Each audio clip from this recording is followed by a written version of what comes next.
Fala galera, tudo bem? Vamos esquematizar comigo agora a aula de responsabilidade civil do Estado, ok? Lembre a importância que nós temos de fazer os esquemas e fazer os resumos para a prova, certo? Então vamos lá. A responsabilidade civil do Estado está prevista lá no artigo 37, parágrafo 6º da Constituição Federal, ok?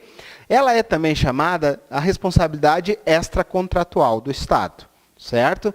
Nós temos em regra que o Estado tem uma responsabilidade objetiva. Certo? Quando que teremos a responsabilidade objetiva? Nos atos de ação do Estado, também chamados de atos coomissivos. Ok? Então, toda vez que tivermos a presença de ação do Estado, a sua responsabilidade será objetiva. Mas como é que acontece para mim provar a responsabilidade objetiva? Eu tenho que, então, demonstrar o elemento conduta ou ação, certo? O nexo causal, que é o liame, entre a conduta e o dano, e o terceiro elemento que eu tenho é o dano causado a terceiros, beleza? Então vejam bem, a responsabilidade objetiva do Estado é aquela que eu tenho conduta, dano e nexo causal. Certo. De outro norte, nós temos a responsabilidade subjetiva do Estado. Quando que ela surge?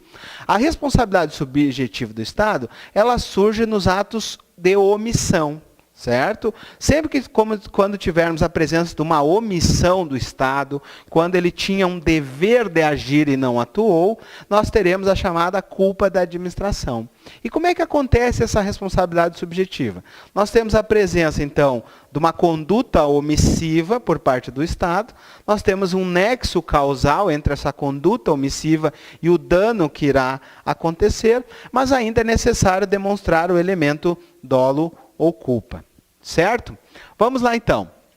Voltando aqui. Dentro da regra geral, da teoria da responsabilidade objetiva, nós temos duas teorias na nossa doutrina. Nós temos a teoria do risco administrativo e a teoria do risco integral. Qual das duas foi admitida pela Constituição de 88? Certo? Então nós temos aí o entendimento da doutrina majoritária, que a teoria que a Constituição de 88 trouxe como regra é a teoria do risco administrativo. E o que vem a ser isso então, pessoal? A teoria do risco administrativo é aquela que diz que a responsabilidade do Estado admite excludentes de licitude. Então, o Estado não vai responder sempre de forma objetiva. É previsto, então, a possibilidade das excludentes de responsabilidade do Estado. Quais são elas, então? Temos que saber. Primeiro, força maior, caso fortuito, culpa de terceiros e culpa exclusiva da vítima. Mas agora eu chamo vocês a atenção ao seguinte, muito cuidado. A chamada culpa concorrente, quando tivermos a presença da culpa do Estado, juntamente com a culpa do particular, nós teremos então uma culpa concorrente e nesse caso não há excludente de responsabilidade do Estado. O Estado irá responder na medida da sua culpa. Beleza? Então, muito cuidado. A culpa concorrente não exclui a responsabilidade civil do Estado. Ok? Voltando aqui. Agora, é importante eu saber a segunda teoria, a chamada teoria do risco integral. Quando que temos a presença e o que significa a teoria do risco integral? Bom, nós temos a presença da teoria do risco integral nos casos de dano nuclear e no caso de dano ambiental. Mas o que significa a teoria do risco integral?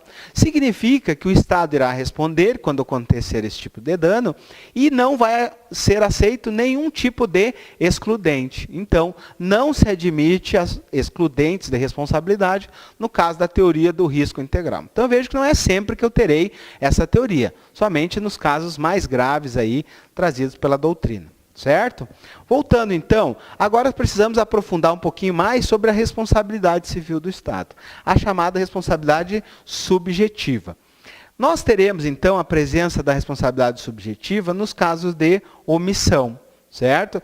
Relembrando que eu preciso provar conduta, nexo, dano, mais dolo ou culpa, certo? Mas vejam bem, quando que eu tenho então atos de omissão do Estado, a chamada culpa da administração?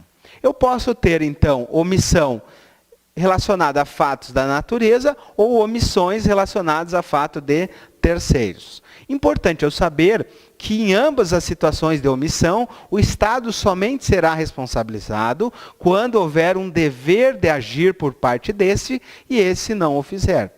certo? Então vamos pensar o seguinte, fato da natureza, exemplo, uma enchente. Digamos que nós temos um bueiro numa rua. Se o Estado fez a manutenção devida e essa rua, né, inunda por um fator externo ao Estado, imagina que choveu um volume muito elevado, muito acima daquilo que é previsto, nós temos então aí, né, não iremos ter o dever de agir do Estado e não teremos uma culpa, uma responsabilização do Estado, porque ele fez a manutenção devida no bueiro, certo?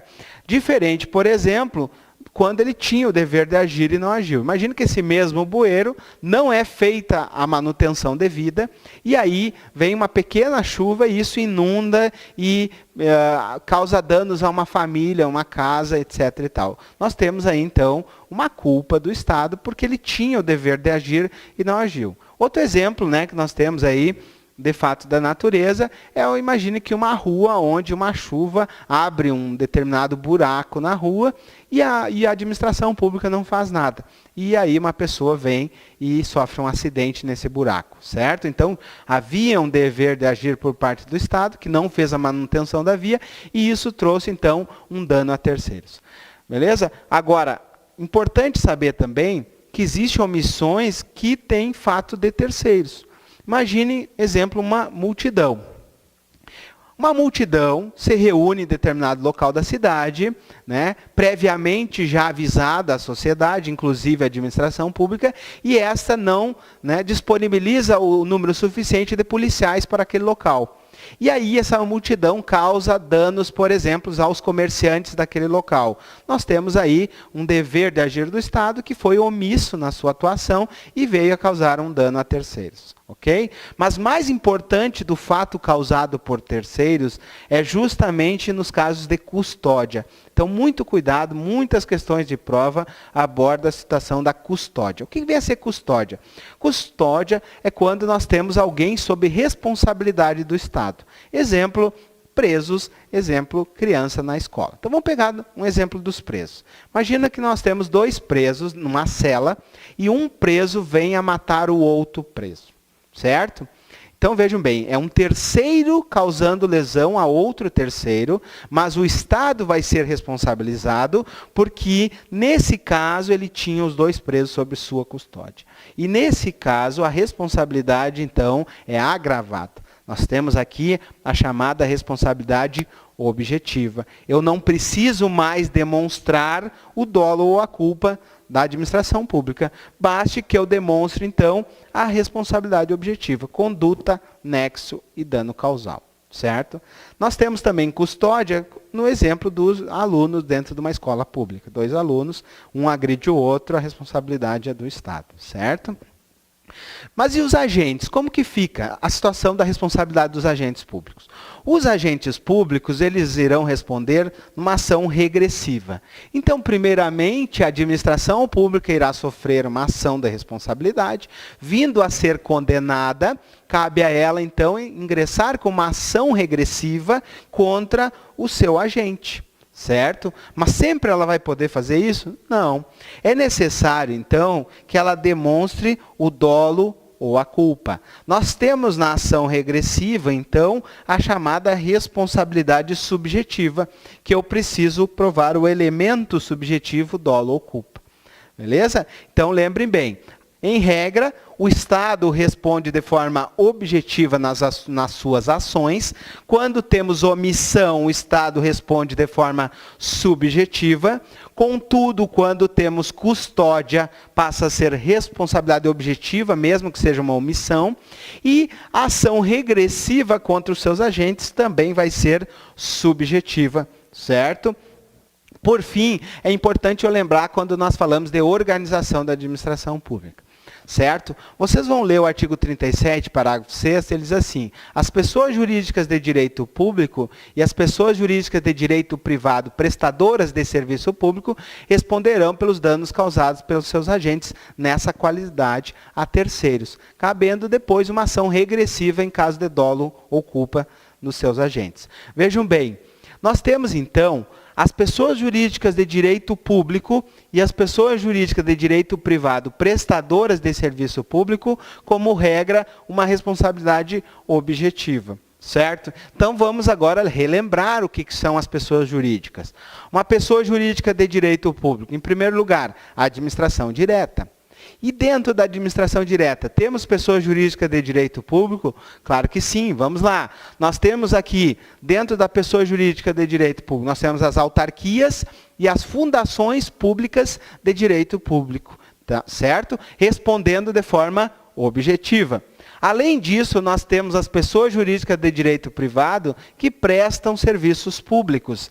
Imagine, então, uma empresa pública, uma sociedade de economia mista que preste um serviço público. Exemplo do governo federal, nós temos a empresa pública chamada Correios, certo? Que presta um serviço público e, portanto, a sua responsabilidade é objetiva nas ações. Ok? E as pessoas jurídicas de direito privado, que exploram atividades econômicas, onde é que elas ficaram? Elas ficaram aqui, pessoal.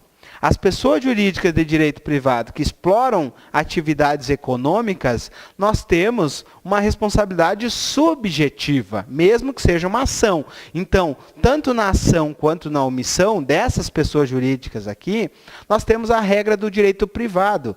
Nós temos a regra, então, que eu tenho que provar conduta, nexo, dano, mais dolo ou culpa. Certo? Então, sempre que houver exploração de atividade econômica por parte do Estado, dentro de uma empresa pública ou sociedade de economia mista, a responsabilidade será subjetiva, tanto certo, nas ações quanto nas suas omissões. E aqui, por fim, fica uma pergunta de seleção. Imagine uma concessionária ou permissionária. Aonde se enquadra a responsabilidade dela? Certo? Lembrando que o titular do serviço público é o ente federativo e a concessionária somente executa esse serviço público. Onde está a sua responsabilidade? Bom, a responsabilidade de uma concessionária ou permissionária prestadora de serviço público está aqui, ó. Sempre quando tivermos uma concessionária ou permissionária exercendo atividade administrativa, prestando um serviço público, a sua responsabilidade é objetiva, certo? Lá do artigo 37, parágrafo 6º. E o Estado, como que fica no caso de uma concessionária? Primeiro, a concessionária é demandada de forma objetiva e o Estado de forma subsidiária no caso de falta de fiscalização nessa prestação de serviço público. Ok, pessoal? Fizemos um bom resumo aqui sobre responsabilidade. Isso ajuda muito em termos de memorização para vocês. Agora, faça as questões de prova, faça a leitura do artigo 37, parágrafo 6º. Até a próxima aula e um abraço.